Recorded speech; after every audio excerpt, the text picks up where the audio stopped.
یہ غور کریں اور یاد رکھیں اس بات کو۔ امام مالک بن دینار رحمت اللہ علیہ فرماتے ہیں مجھ سے کہنے لگا پیسے آئے تو میں عیاش ہو گیا، رمضان کا مہینہ تھا، عصر کے بعد میری اماں افطاری کی تیاری کر رہی تھی، میں گیا، میں نے کہا شراب پی ہوئی، اماں روٹی دے، تو اماں کہنے لگی شرم کر، شرم کر، روزہ رکھا نہیں تو جنہوں نے رکھا ہے ان کا تو خیال کر۔ کہتے اماں کی بات کا مجھے غصہ لگا، میں کہا کرتا ہوں بد نصیب ہے وہ بیٹا جس کا باپ اس سے بات کرتے ہوئے ڈرتا ہے کہ پتہ نہیں کہاں سے بولے گا۔ بد نصیب نہیں وہ بیٹا جس کی ماں اس سے بات کرتے ہوئے سہم جاتی ہے کہ پتہ نہیں کون سی بولی بولے گا۔ بد نصیب نہیں کہ ماں باپ بھی جس سے کھول کے بات نہ کر سکیں۔ حضرت مالک بن دینار سے کہنے لگا اماں نے جب کہا نا شرم کر تو مجھے غصہ آیا، میں نے ماں کو تھپڑ مارا اور میری ماں جلتے ہوئے تندور میں گری۔ لوگوں نے مجھے پکڑ کے اندر بند کر دیا کمرے میں، ساری رات میں شور سنتا رہا پر نشے میں دھوت رہا۔ سویرے آنکھ کھلی تو میری بیوی بیگ باندھ رہی تھی، میں نے کہا کہاں جا رہی ہو؟ کہنے لگی جو ماں کا نہیں بنا میرا کیسے بنے گا؟ وہ میں نے کہا میری اماں کا، وہ تو لوگوں نے رات کو دفن کر دی جنازہ پڑھ کے۔ تڑپ کے کہنے لگا مجھے کیوں نہیں بتایا؟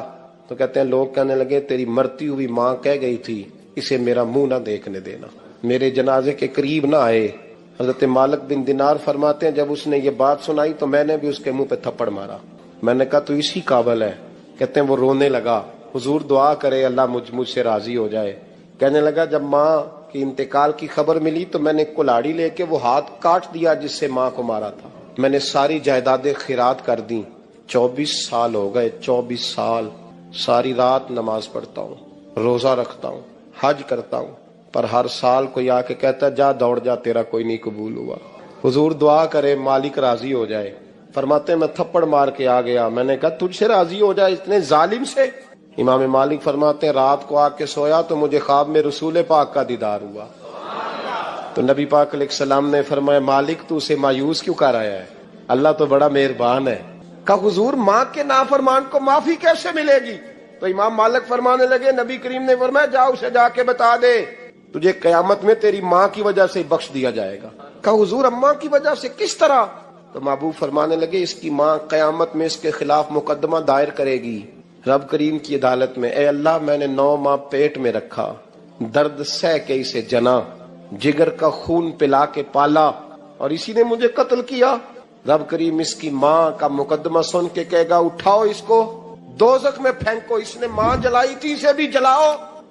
محبوب فرمانے لگے جب پکڑ کر کے مالک اس کو محمد بن ہارون کو لوگ لے جائیں گے نا جہنم کی طرف، ابھی فرشتے گھسیٹیں گے ہی تو پلٹ کے پھر اماں کی طرف دیکھے گا، اور دوسری دفعہ پھر گھسیٹیں گے تو پلٹ کے دیکھے گا، اور تیسری دفعہ پھر پلٹ کے کہے گا اماں یہ مجھے جلانے لگے، اماں یہ جہنم میں پھینکنے لگے۔